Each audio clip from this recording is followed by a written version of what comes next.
Hello viewers, नमस्कार।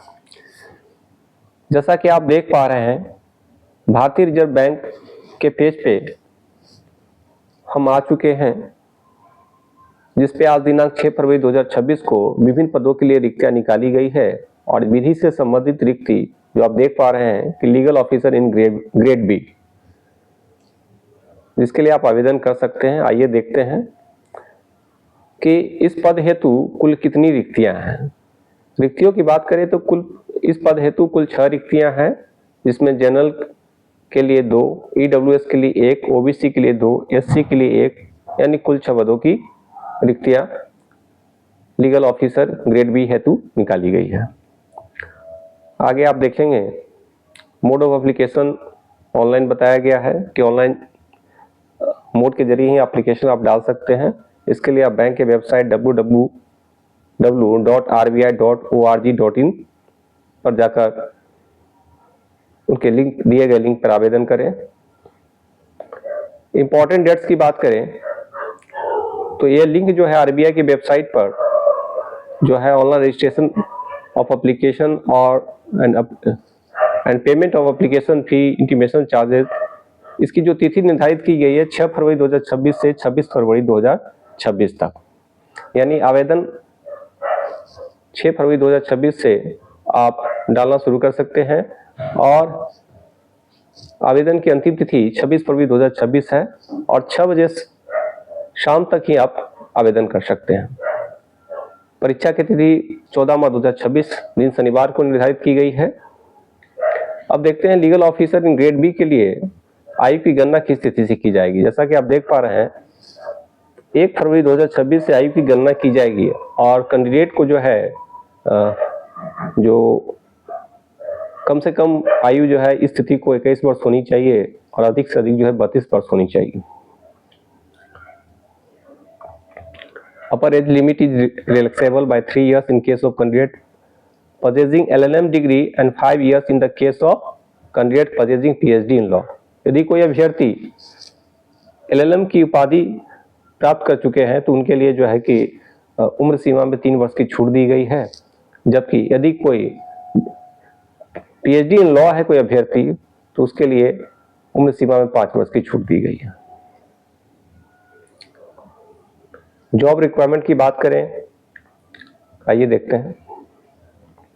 Dealing with references on legal issues received from various departments of the bank and its associate institution which are mainly related to the interpretation of various statutes such as Reserve Bank of India Act 1934, Banking Regulation Act 1949, Foreign Exchange Management Act 1999, Companies Act 2013 etc। तो जो भी विवरण इसमें दिए गए हैं वो सब आपको काम करने होंगे।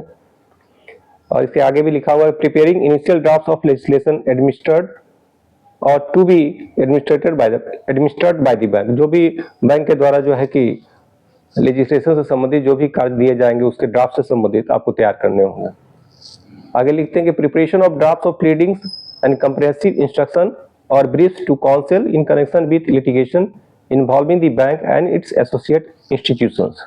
इसमें बताया गया है कि आपको ड्राफ्ट बनाने होंगे, प्लीडिंग्स तैयार करने होंगे और जो भी इंस्ट्रक्शन आपको बैंक के द्वारा दिए जाएंगे, इवन जो है कि जो काउंसिल जो भी लॉयर एडवोकेट जो है बैंक से एसोसिएट होते हैं और जो बैंक के मुकदमे लड़ते हैं उनको भी असिस्ट करना होगा।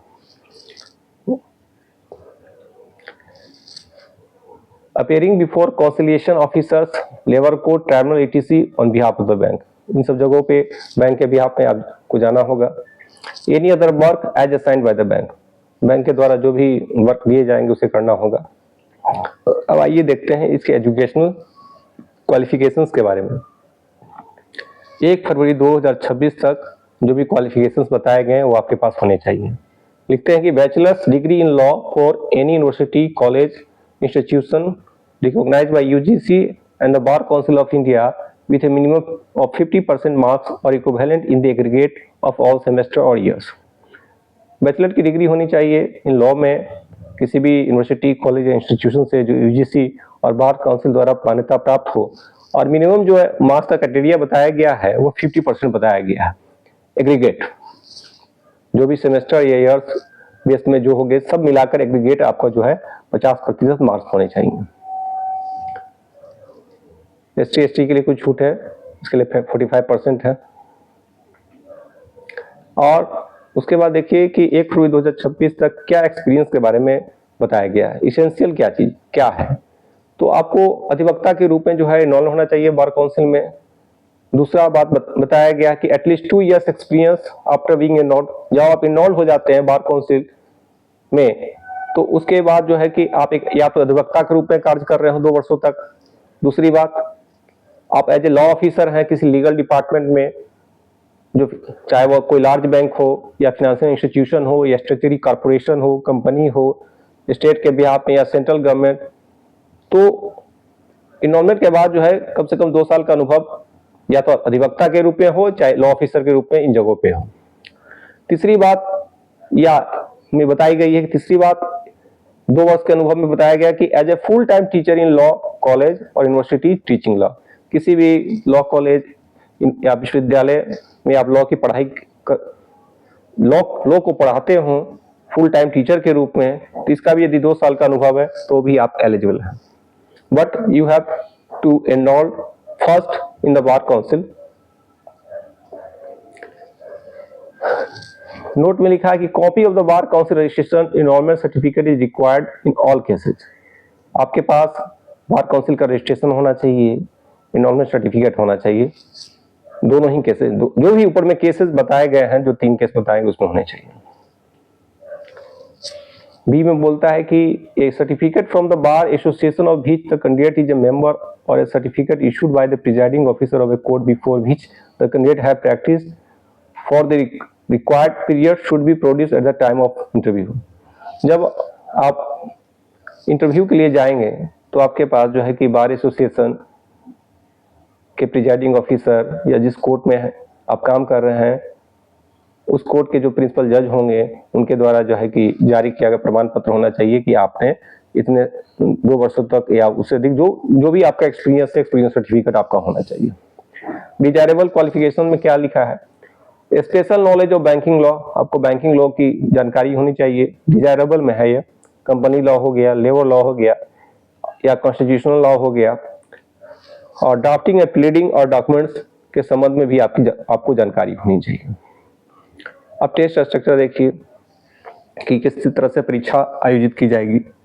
Selection will be through online and offline examination and interview. इसमें ऑनलाइन भी होगा, ऑफलाइन भी आपको एग्जाम देना है, उसके बाद इंटरव्यू होगी, और जो एग्जामिनेशन होगा वह ऑब्जेक्टिव और डिस्क्रिप्टिव टाइप क्वेश्चन जो है पेपर आपको मिलेंगे। टाइप ऑफ पेपर में देखिए, पेपर 1 में आपको जनरल नॉलेज ऑफ लॉ से संबंधित प्रश्न पूछे जाएंगे, जिसमें ऑब्जेक्टिव टाइप के जो क्वेश्चन होंगे उनका मैक्सिमम मार्क्स 30 है, जबकि डिस्क्रिप्टिव टाइप के लिए 120 मार्क्स दिया गया, यानी कुल 150 अंक की परीक्षा होगी, जिसमें 30 ऑब्जेक्टिव टेस्ट और डिस्क्रिप्टिव के लिए 120 मार्क्स है। इसका ड्यूरेशन 3 आवर्स का होगा, 3 आवर्स का। पेपर 2 में आपको इंग्लिश जो कि डिस्क्रिप्टिव टाइप पेपर होगा, यह जो है 100 अंकों की परीक्षा होगी। इस तरह से ये भी, इसकी अवधि भी 3 घंटे की होगी।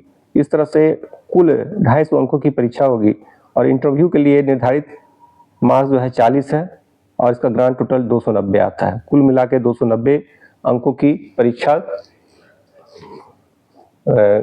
ऑब्जेक्टिव, डिस्क्रिप्टिव और इंटरव्यू मिला करके होगी। क्वेश्चन पेपर फर्स्ट में लिखते हैं कि general knowledge of law will be displayed in Hindi and English. जो भी स्क्रीन पे आपको दिखाई देगा सीबीटी मोड में ही होगा, इस पे हिंदी और इंग्लिश दोनों में होगा। कैंडिडेट्स में चूज आइदर हिंदी और English for submitting their responses.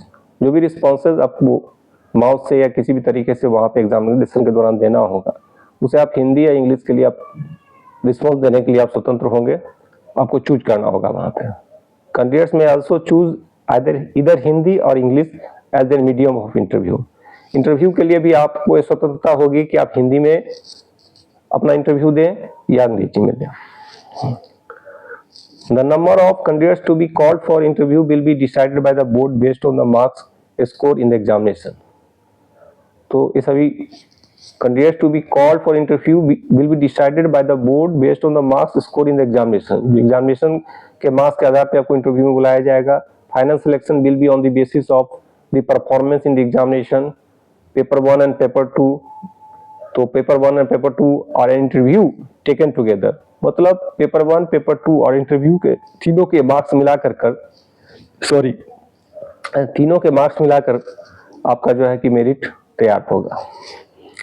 इस विज्ञापन की मुख्य बातें यही थी और विशेष जानकारी के लिए आप आरबीआई के वेबसाइट पे जा सकते हैं और वैकेंसी सेक्शन में जाकर कर इसके विज्ञापन को डाउनलोड कर उसे पढ़ें. और मेरी एक फ्रेंडली सलाह है कि इसका प्रिंट आउट निकाल ले तब पढ़ें ताकि कोई भी चीज़ें छूटे ना. विशेष जानकारी के लिए आप कमेंट सेक्शन में पोस्ट कर सकते हैं. धन्यवाद.